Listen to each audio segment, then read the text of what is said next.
El factor más importante en tu futuro no es tu trasfondo, no es tu raza, no es tu educación, no es la opinión de otras personas o lo que tus padres te dijeron.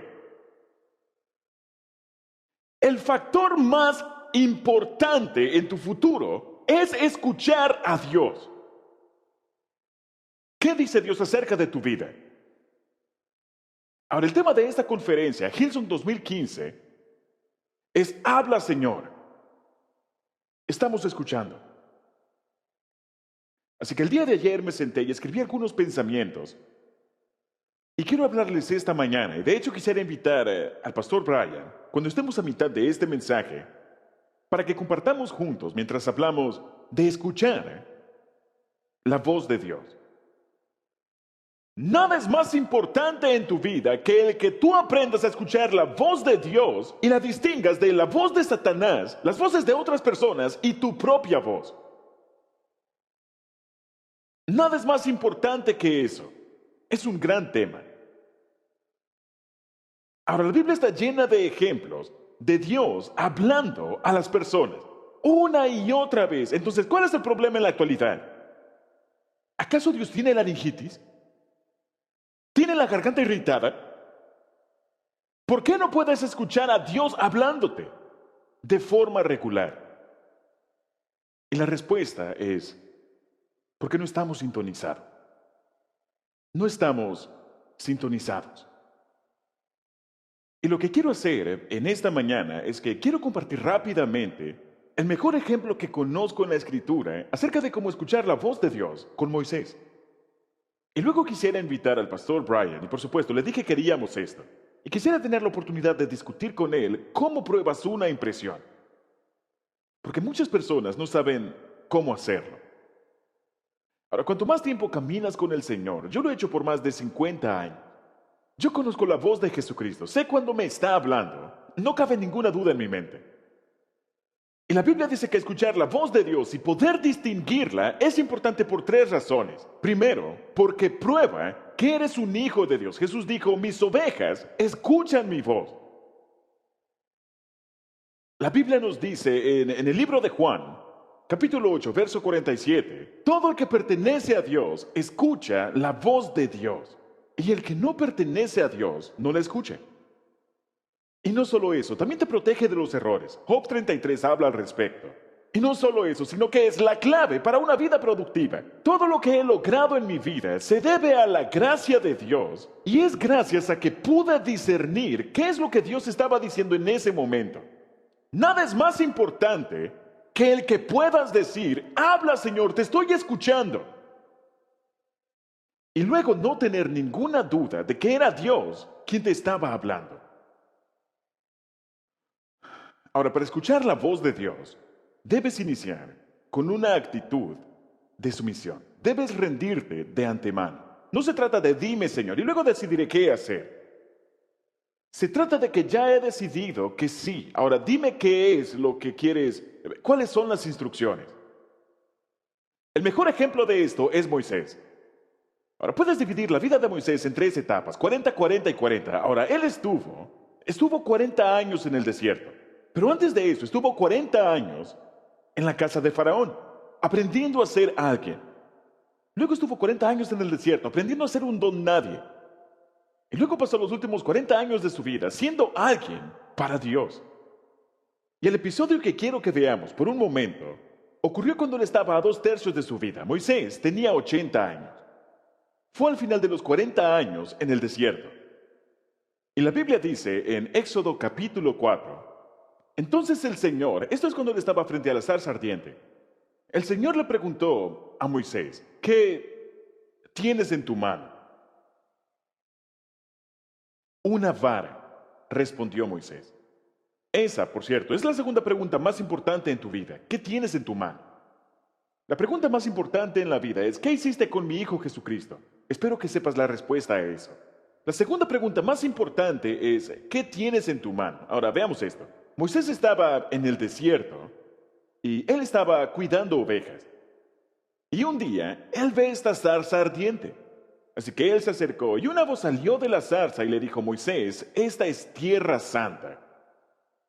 Quita el calzado de tus pies. Así que Moisés se quitó su calzado. Y luego Dios le preguntó a Moisés: ¿qué es lo que tienes en tu mano? Jesús dijo: es una vara, es un cayado de pastor, es simplemente un palo. Dios le dijo: arrójalo. Así que él lo arrojó al suelo y se convirtió ¿en qué? En una serpiente. Algo que estaba muerto cobró vida. Y luego le dijo: recógelo. Así que Charlton Heston se arrodilló. Claro que vieron la película. Y entonces la tomó. Y una vez que tomó la serpiente, se convirtió ¿en qué? Nuevamente en una vara. Simplemente murió. Ahora, ¿acaso no es esa la historia más extraña que hayas escuchado? Dios le dice: ¿qué tienes? Un palo. Tíralo al suelo, se convierte en una serpiente, recógelo, y es nuevamente un palo. ¿De qué se trata todo eso? Creo que es una de las historias más extrañas en toda la escritura. Bueno, yo sé un par de cosas.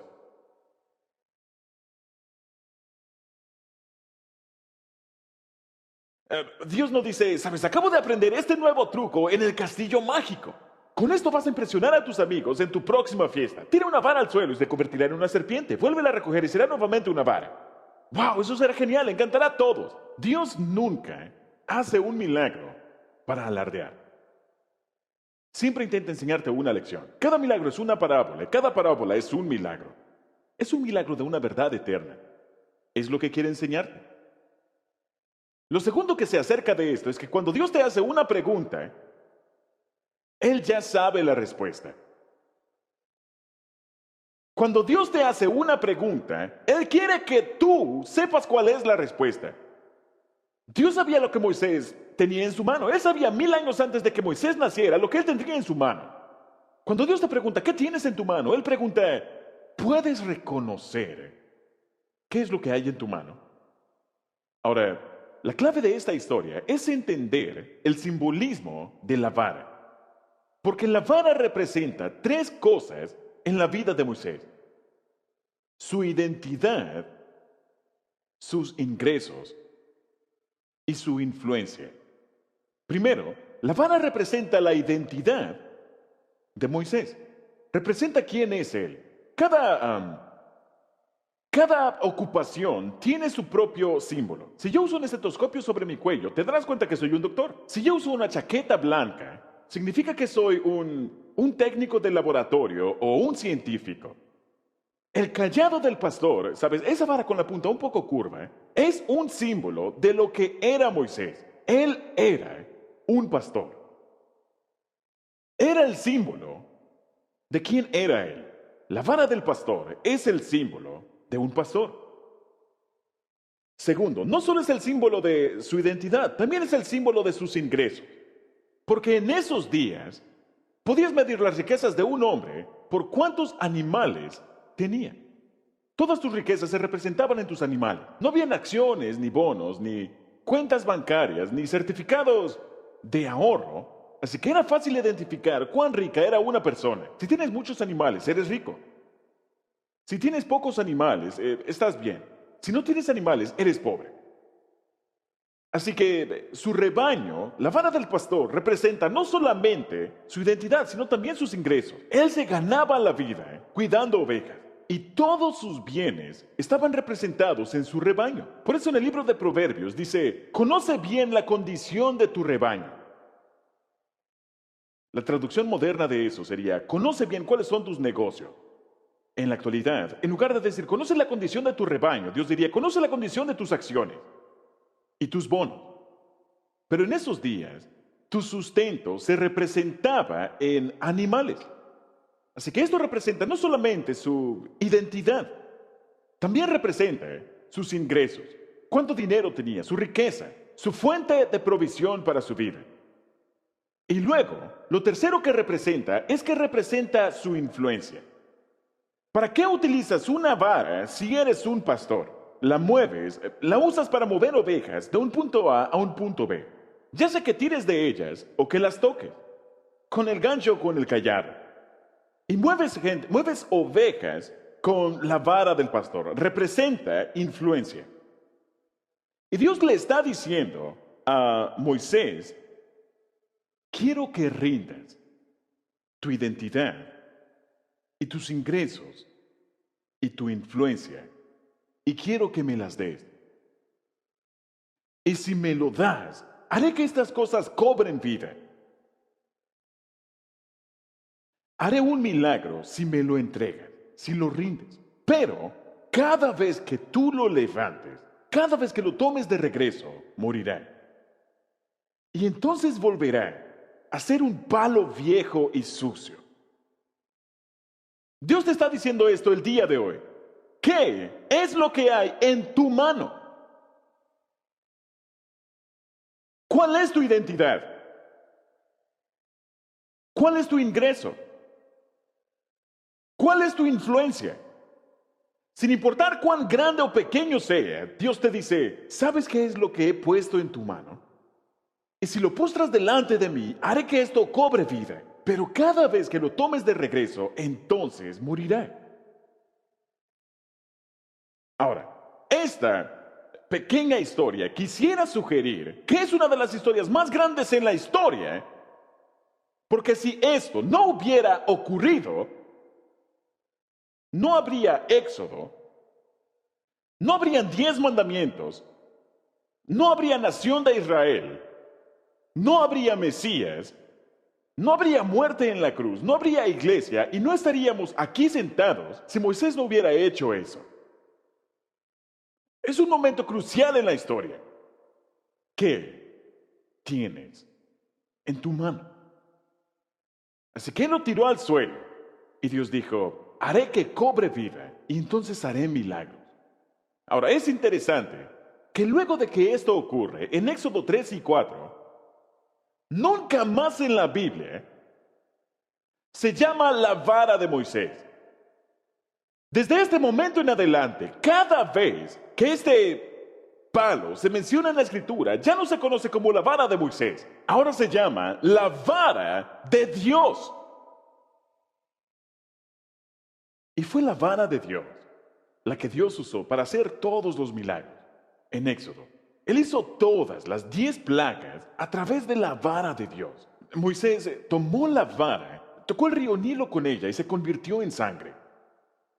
Él sostuvo la vara de Dios sobre el mar rojo y éste se abrió. Él tomó la vara de Dios y golpeó la roca en mar y salió agua de ella para saciar a 1000 judíos sedientos.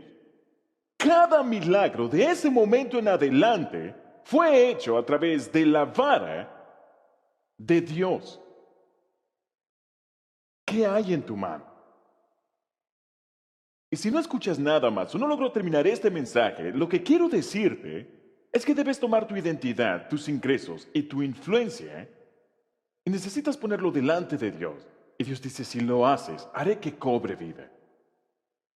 Y podría contarte 1000 historias personales acerca de eso. Pero escuchar la voz de Dios empieza con el ejemplo de Moisés, que estaba dispuesto a someter, a rendir, a ceder, a entregar su identidad, su influencia y sus ingresos para la gloria global de Dios. Cuando haces eso, ahora estás en la posición de oír a Dios hablar. Y Dios le habló a Moisés cara a cara. Ahora quiero que escribas un par de cosas. Estos son algunos requisitos para escuchar a Dios. Número 1. Debo creer que Dios está interesado en los detalles de mi vida. Debo creer que Dios está interesado en los detalles de mi vida. Y la Biblia nos dice en Mateo 10:30, dice que Dios te conoce tanto que cada cabello de tu cabeza está contado. Ahora, para algunos de ustedes eso no es muy difícil. Dios sabe cuántos cabellos hay en tu cabeza y cuál es el color original. ¿Y cuántos se cayeron en la regadera esta mañana? Dios está prestando atención a cada detalle en tu vida. No hay nada en tu vida que Dios no sepa.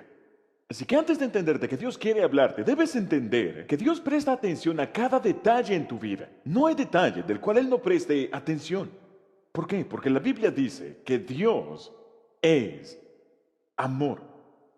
No dice que Dios tiene amor, dice que Él es amor, es la esencia de su naturaleza, su carácter. Es quien Dios es. Todo en el universo fue creado por el amor de Dios. Dios es un Dios amoroso. Si no hubiera sido creado a la imagen de Dios, y si Dios no fuera un Dios de amor, no habría amor en tu vida. La única razón por la que tienes la habilidad de dar y recibir amor es porque tú tienes un creador que ama. Dios diseñó el amor. Fuiste creado para ser amado por Dios. ¿Quieres saber por qué tu corazón está palpitando y por qué puedes respirar? Porque Dios te hizo para amarte. Él te hizo para amarte. Y el amor de Dios no es como el amor de los demás, porque es incondicional, porque no se basa en lo que tú haces, sino que se basa en quien Él es. No se basa en tu conducta, sino que se basa en su carácter. Dios no te amará más de lo que te ama en este momento. Dios nunca te amará menos de lo que te ama en este momento. Dios te ama en tus días buenos y malos, cuando crees que lo mereces y cuando crees que no lo mereces. Él te ama cuando lo sientes y Él te ama cuando no lo sientes. No puedes hacer que Dios deje de amarte. Puedes intentarlo, pero vas a fracasar. Porque el amor de Dios no se basa en tu conducta, sino que se basa en quien Él es. Entonces, lo primero que debo entender, si quiero escuchar a Dios hablar, habla, Señor. Te estoy escuchando. Es que debo creer que Él está interesado en los detalles de mi vida porque Él me ama. Y el amor presta atención. Quisiera mencionar esto. Padres. He escuchado a padres decir, no entiendo qué quiere mi esposa e hijos. Les doy todo lo que piden. ¿Sabes qué quieren? Te quieren a ti. Quieren tu atención. Tu atención es el mayor regalo que le puedes dar a alguien porque le estás diciendo, yo te valoro. Estoy dispuesto a darte mi tiempo, mi atención, a darte mis ojos. Debo creer que Dios está interesado en los detalles de mi vida. El otro requisito para escuchar a Dios es que debo creer que Dios quiere responder mis preguntas, mis confusiones, mis problemas. Debo creer que Dios quiere responderme. Debo creerlo. Santiago 1, 5 y 6. Si necesitan sabiduría, pídansela a nuestro generoso Dios y Él se la dará. No los reprenderá por pedirla. Cuando se lo pidan, asegúrense de que su fe sea solamente en Dios y no duden. Dios no está jugando con tu vida. Algunos piensan que Dios intenta esconder su voluntad de ustedes. Ayer hablé con alguien en medio de las pausas. Le dije, ¿cómo estás? Me dijo, no sé qué es lo que Dios quiere que haga. Y que pensaba que Dios tal vez le estaba escondiendo su voluntad. Dios no juega con su voluntad. La Biblia dice que no recibes. ¿Por qué? Porque no pides. Más de 20 veces en el Nuevo Testamento se nos manda que pidamos. Pide y recibirás, busca y encontrarás. Toca la puerta y se te abrirá. Una y otra vez se nos manda que pidamos. Dios nunca cierra su depósito hasta que no cerramos nuestra boca. No recibes porque no pides. Debes creer que Dios quiere responder tus preguntas. Dios está más dispuesto a hablar contigo que tú a escuchar. Habla, Señor. Estoy escuchando. Ahora, una de las claves es que debes ser específico. Y he aprendido esto. Que cuanto más específica es mi pregunta hacia Dios, y lo he hecho durante la noche, a menudo, cuando me preparo a ir a la cama, le hago una pregunta a Dios. Y le hago una pregunta acerca de mi vida, mi ministerio, mi familia. Luego me voy a dormir y luego dejo que el Espíritu Santo trabaje en mi subconsciente. Y la mayoría de las veces despierto con una solución. ¿Por qué? Porque estaba relajado y Dios pudo hablar a mi corazón. Entonces, ¿cómo recibes guianza de Dios? ¿Cómo escuchas la voz de Dios? Bien, el modelo, o al menos uno de los modelos, es un pequeño libro que se encuentra al final del Antiguo Testamento, llamado el libro de Habacuc. Como pastor, siempre me gusta enseñarle a mi iglesia estos pequeños libros. Y estoy enseñándote esto, porque cuando llegues al cielo, no quiero que estés avergonzado. No quiero que Habacuc se te acerque y te diga, oye, ¿qué te pareció mi libro? Y tú digas, oh, señor Habacuc, ni siquiera sabía que usted estaba en la Biblia. Eso sería vergonzoso. Entonces, pastores, hay grandes verdades en los profetas menores. Y necesitas estudiarlos. Y en Habacuc encontramos el modelo para escuchar la voz de Dios. Y en el capítulo 1 de Habacuc, Habacuc le hace a Dios 6 preguntas específicas. Y en el capítulo 2, él recibe una respuesta muy específica. Permíteme leértelo. Habacuc capítulo 2, versos 1 y 2. Estas son las 5 cosas que debes hacer para escuchar la voz de Dios. Subiré a mi torre de vigilancia y montaré guardia. Y esperaré hasta ver qué dice el Señor y cómo responderá a mi queja. Entonces el Señor me dijo, escribe mi respuesta con claridad en tablas, para que un corredor pueda llevar a otros el mensaje sin error. Ahora, Habacuc nos muestra los 5 pasos para escuchar la voz de Dios. Habla, Señor, estoy escuchando. Bien, escribe esto. Paso número 1. Si quieres escuchar la voz de Dios en tu vida, y esto se convertirá en tu segunda naturaleza si decides hacer estas cosas. Número 1. Retírate. Retírate. En otras palabras, busco estar a solas con Dios, en un lugar tranquilo. Habacuc dice, subiré a mi torre de vigilancia. Esa es una expresión judía que significa retirarse.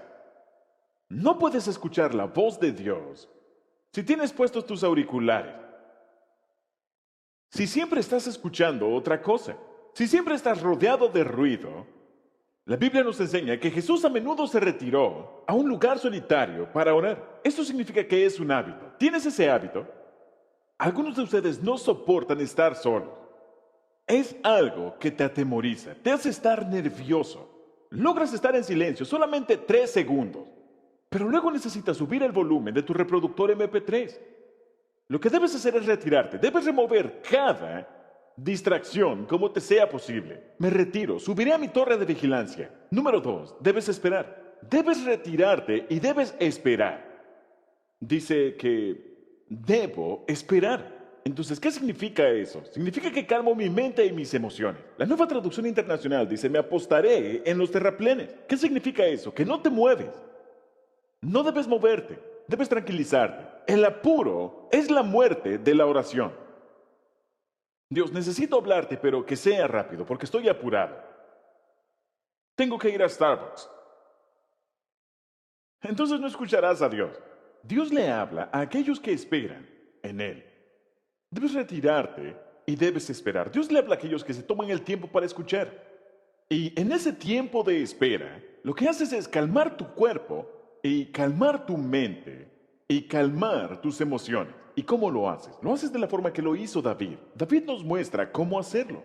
Lo primero que haces es relajar tu cuerpo. Salmos 46. David dice, quédense quietos y reconozcan que yo soy Dios. La traducción moderna de Rick Warren dice, siéntense y cállense. Quédense quietos. Todos aquí respiren profundamente. Ahora exhalen. Y ahora simplemente muevan un poco sus músculos, muevan lentamente y relájense. Y simplemente estén en silencio y suelten la tensión y acomódense. La Biblia dice que David se sentó delante del Señor. Ahora, quiero ser honesto con ustedes. Yo no me arrodillo mucho. ¿Por qué? Porque duele. Y cuando estoy adolorido, no puedo escuchar la voz de Dios. Escucho la voz de Dios más fácilmente en mi silla mecedora. O postrado. Esa es mi posición favorita. Así que relaja tu cuerpo y luego siéntate en silencio. Salmo 62:5 dice, que todo mi ser espera en silencio delante de Dios. Hasta que te acomodes en silencio, nunca vas a escuchar la voz de Dios. Hasta que estés cómodo en silencio. Ahora, simplemente guarda silencio. Yo lo digo de esta forma. Cuando estoy calmado, puedo tener una comunicación con Dios. Cuando estoy calmado, puedo crear un canal para escuchar la voz de Dios. Y si no puedes escuchar la voz de Dios, simplemente estás siendo optimista en la vida. Como dije, casi todo lo que he hecho en la vida, me muevo cuando Dios dice muévete y espero cuando Dios dice espera. Y voy despacio cuando Dios dice despacio y corro cuando Dios dice corre. Y simplemente escucho la voz de Dios. No es tan difícil cuando has aprendido cómo hacerlo. Te retiras y esperas. relajas tu cuerpo y te sientas en silencio, no puedes forzarlo, es algo que toma tiempo. Número 3. Lo tercero que Habacuc hace es que dice, estaré pendiente de lo que me diga. Esto es lo tercero que haces. Lee la palabra de Dios. Estaré pendiente de lo que me diga. Ahora, otra versión dice, a ver qué me dice. Pero ¿por qué dice ver? Tiene más sentido decir escucharé. Escuchar qué es lo que dice Dios. Pero lo que aquí nos dice es que voy a ver qué es lo que dice Dios. La voluntad de Dios se encuentra en la palabra de Dios. Se encuentra justo aquí, en la palabra de Dios. Todo se encuentra aquí. Dios nunca va a contradecir su palabra. Ahora quiero que escribas esto. Deja de esperar una voz y empieza a buscar un verso. Eso valió la pena la conferencia. Ahora pueden irse a casa. Deja de esperar una voz, una señal en el cielo y empieza a buscar un versículo. Dios ya ha dicho bastante justo aquí. Así que búscalo. Ahora, pero también quiero agregar a esto. Cuando dice, veré qué es lo que me dice, porque Dios a menudo nos habla a través de imágenes mentales. Él lo hace cientos de veces en las Escrituras. Y nos habla a través de una visión que recibes en tu mente. Así que muchas veces estoy sentado por la mañana a solas con Dios y digo, Jesús, ¿hay algo que quieras decirme? Y simplemente espero. Y lo adoro. Y leo. Y espero un poco más y me quedo en silencio. Y algunas veces dice, no, todo está bien. Y algunas veces dice, tienes que trabajar en esto.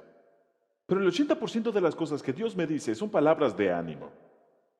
Había una señora en mi iglesia que cada vez después del servicio se me acercaba y me decía, Dios me acaba de convencer de... Y luego, la siguiente semana, Dios de verdad me ha reprendido. Y la siguiente semana, Dios me ha criticado por... Y luego de 6 meses yo le dije, señora, ¿alguna vez Dios le dice algo agradable?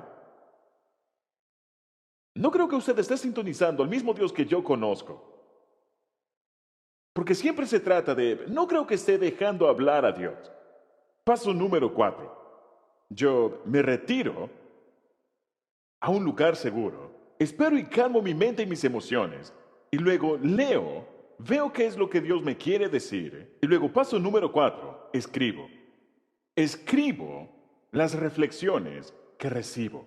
Y luego Habacuc nos dice, y el Señor me respondió, escribe la visión, lo que te revelé. En el capítulo 1, Habacuc escribe lo que le dijo a Dios, y en el capítulo 2 escribe lo que Dios le dijo a él. ¿Está bien escribir tus oraciones y leérselas a Dios? Por supuesto, eso es el libro de los Salmos. De esa forma tenemos gran parte de la Biblia. Y finalmente, número 5, y quisiera pedirle al pastor Brian que nos acompañe. Vamos a organizar un par de sillas por aquí. Finalmente, lo quinto es revisar.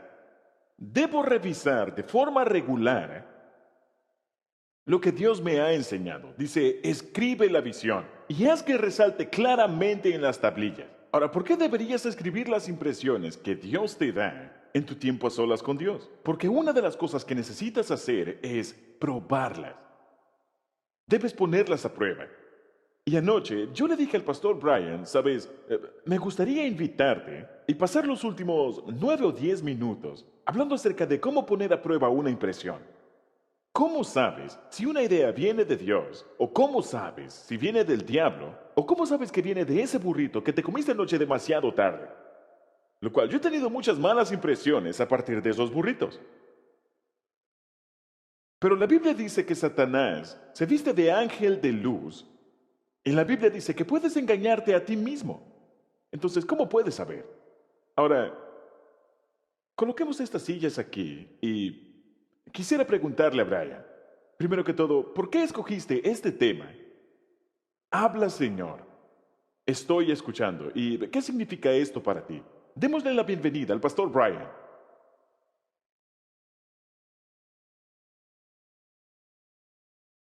Vamos a darle las gracias al pastor Rick por su gran instrucción. Ahora, me gustaría darles una lista de 6 formas de poner a prueba una impresión. Tal vez quieran escribirlas. Solamente nos quedan 8 minutos, así que le daremos 1 minuto a cada una.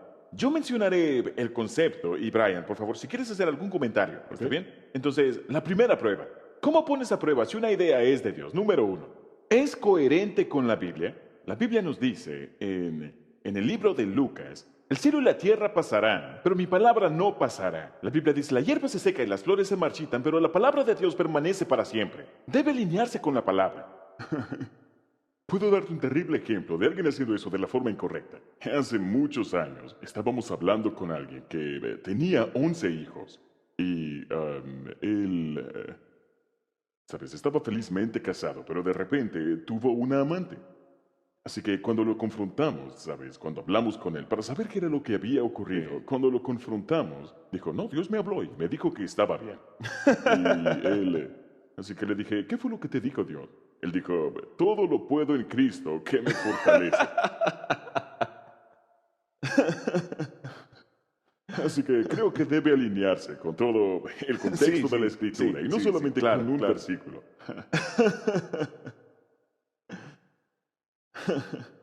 Bien, es como el hombre que intentaba leer la Biblia donde cayera el dedo y dijo, Señor, muéstrame tu voluntad para el día de hoy. Así que abrió su Biblia y puso el dedo sobre el verso que dice, Judas fue y se ahorcó. Así que pensó, debe haber algún error. Así que volvió a intentarlo, volvió a poner su dedo y Jesús dijo, lo que has de hacer, hazlo rápido. Ese es el tipo de resultado si usas este método de donde caiga el dedo. Así que no lo hagas. Ahora, pregunta número 2. Saben, nos estamos viendo rápidamente porque podría darles 1 hora acerca de cada uno, pero prueba número 2. ¿Me hará ser más como Cristo? Esa es la segunda forma para probar una impresión. Segunda de Corintios 10:5. Llevamos cautivo todo pensamiento para que se someta a Cristo. Cristo es el estándar definitivo. Así que si te hará más como Cristo, es muy probable que venga de Dios. ¿Quieres hablar un poco al respecto? Sabes, lo que quisiera decir es que primero que todo, creo que es una excelente prueba, porque si no es algo que nos está acercando a Jesús y a la voluntad de Dios, entonces creo que debería quedar bastante claro. Muy bien, prueba número 3. Esto es importante. ¿Lo confirma mi familia de la iglesia?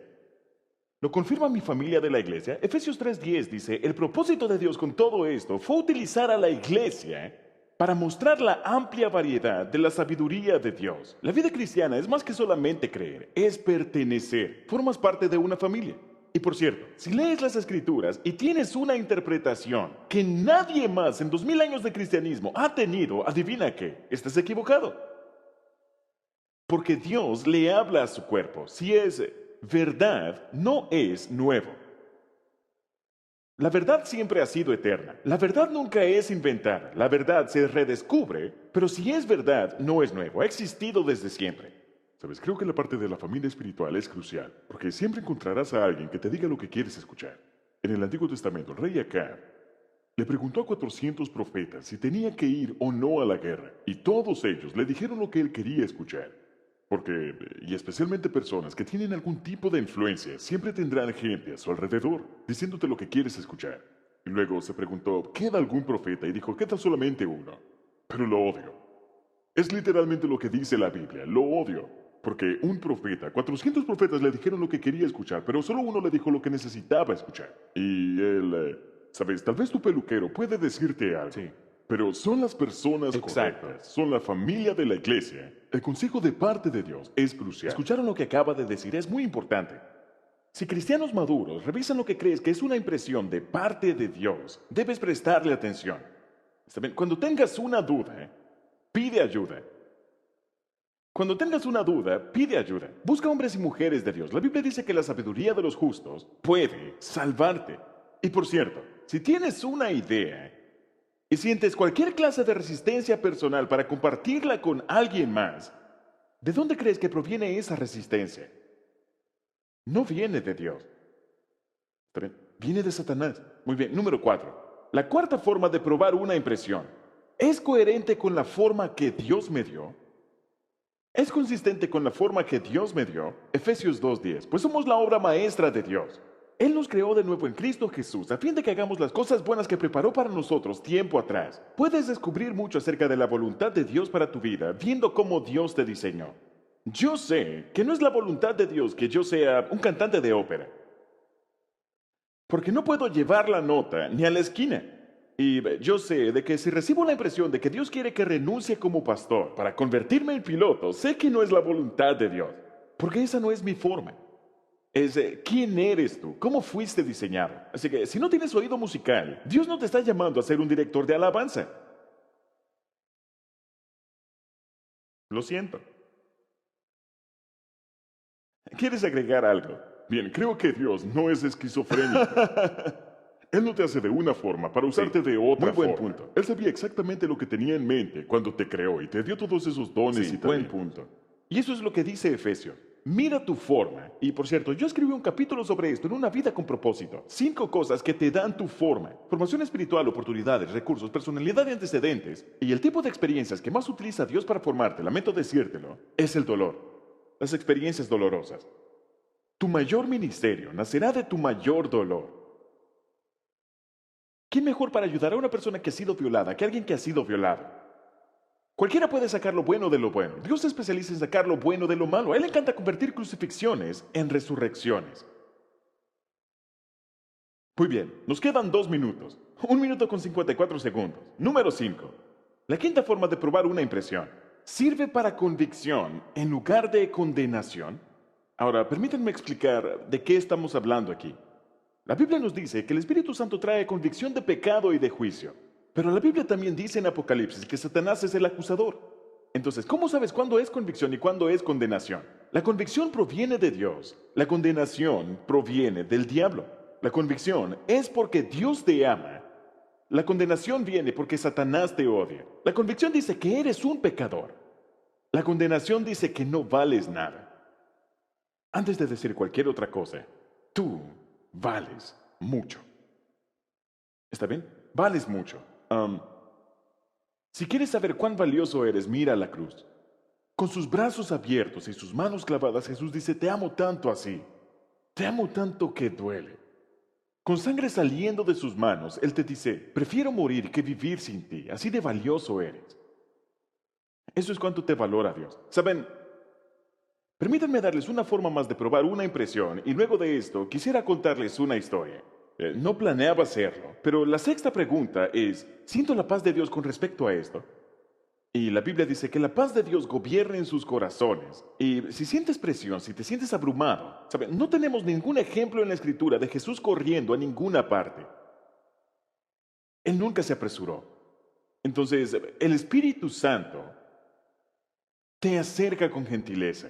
En cambio, Satanás te impulsa con temor. ¿Quisieras compartir algo acerca de la paz de Dios? Creo que la paz de Dios es algo que perdura. Puedo tener una impresión. Pero, ¿qué es lo que ocurre dentro de ti? ¿Trae paz a tu vida? Es algo que trae firmeza cuando la paz de Dios llega a tu vida.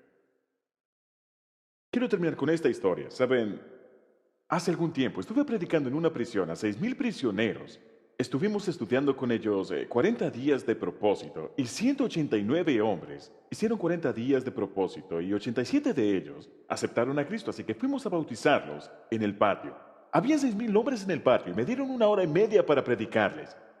Y nadie estaba prestando atención. Yo estaba allí, pero nadie prestaba atención, así que saqué un billete de $50 y lo puse en alto y dije, ¿alguien quiere este billete de $50? Y habían 6,000 manos levantadas. Tomé el billete y lo doblé y lo arrugué y dije, ¿alguien quiere ese billete de $50? Se levantaron 6,000 manos.